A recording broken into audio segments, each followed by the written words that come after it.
I'm ready. Welcome to Crypto Warehouse News. Today is August the 25th, and we're going to be taking a look at some breaking news involving Banksy and Solana NFTs. I'm Mike, and I'm with Julian. Hello. And Brogan. Hello. Brogan is now going to take us through what we know so far about this developing situation. So there's 1,000 NFTs being, sold. It's called Radar Rats, and the NFT can actually be burnt.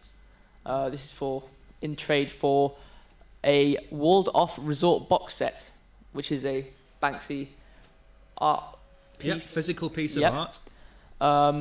So the Jack Liu, which is actually the CEO of Magic Eden, has said bringing Banksy to the NFT world. Yep.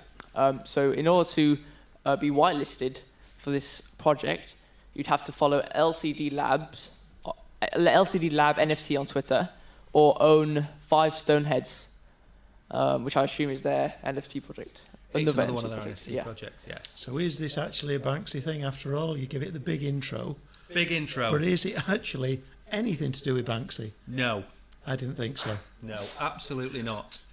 This is a collection of 1,000 physical pieces of art that were given out to people who stayed at the hotel in... Which is a cracking name, in Palestine. In Palestine. Yeah. It's not the Waldorf, it's the Walled-Off Hotel. It's brilliant. Brilliant.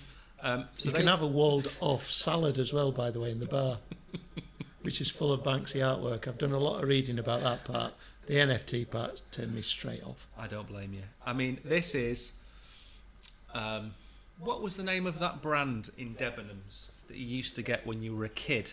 Rocher by John Rocher. Rocher by John Rocher. This is another example, except this time John Rocher hasn't given his name to it, as Banksy hasn't given his name to it. They've bought 1,000 pieces off the open market, I imagine, or they've acquired them in one way or another. Could be that they've acquired them legitimately because they are offering 10% of whatever's made back to an institution that's doing some sort of art project in Banksy's name within Bethlehem after.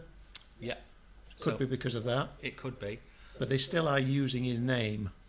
Yes, and the picture that you've got on the slide, that was a screenshot I took this morning, which has subsequently been deleted. And it's a very grey area for me because the headlines are Banksy has moved to Solana, or Banksy artwork now on Solana. It's not actually Banksy. Correct. He hasn't endorsed it. Yeah, it certainly doesn't look that way. No. And fractionalised art, which is where you take a physical piece of art and you sell fractions of it like shares, that already exists on KuCoin. Do it with NFTs. Avalanche have got it with actual physical pieces of Banksy art.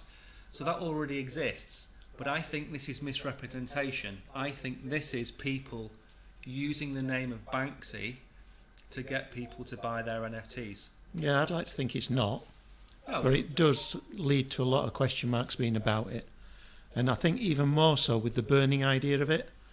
It just goes on that bandwagon of Banksy burning or destroying his art. Yes. So it gives it more authenticity, maybe again by the back door. It does. The actual burn mechanism is the one thing that I actually like about this news. It's not original though, is it? Think of the KLF in '94. No, but we're now burning NFTs. Yeah, but they burnt £1 million. They did. Nobody still knows why. No, I don't know why. They don't know why. I don't know but why. they did. But the burn mechanism is unique. It doesn't currently exist in any other form on any other blockchain, as far as I'm aware. Now, what that means is you've got your Banksy burning his art or shredding his art and it becoming an NFT. Yeah. You've got people digitising Banksy's art and then burning it and turning it into an NFT. This is going in the opposite direction. Yeah. So you get your NFT and you burn that and you get something physical. Correct. I like it. They're drawing me in. Exactly. Now, hold me back. Now, we spoke weeks ago about the metaverse. Yeah. And we spoke about Nikkei, or you call them Nike. Nike. Okay. And what they're doing is you buy a pair of Nikes and you receive the equivalent NFT for your Nikes in the metaverse. Yeah. So you have your physical and your digital version of the same product. Yeah. And what the artwork is doing is obviously the art can't exist simultaneously in two places. Like Schrodinger's cat in the box. Is it dead? Is it alive? Who knows? Who knows? Because art can't exist in two places at the same time, you're having the possibility of destroying the NFT to receive the physical art and then selling that physical art for whatever it's worth, or keeping the NFT version of it, putting it up in your metaverse or wherever else it might be. So it's a very interesting take on the metaverse, NFTs and everything like that. So similar idea with, well, again, was it done by, or just using his name, by Damien Hirst? Something called The Currency, where he did the same idea. did they? That you burn your NFT and physically receive the art, or you burn the physical art and physically receive the NFT. Well, Interesting. It is, except if you want to go back. You can't. You can't.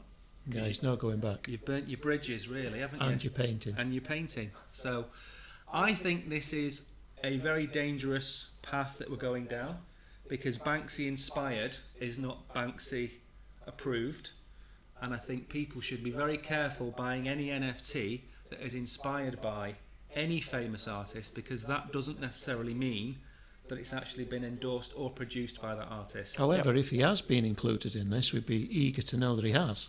Well, he hasn't come out and said anything. Not yet, but he doesn't say very much. No, he doesn't. And there's nothing on his website either, we've checked. Okay. So, Well, thank you for watching. thanks for listening. Please like and subscribe. Goodbye. Goodbye.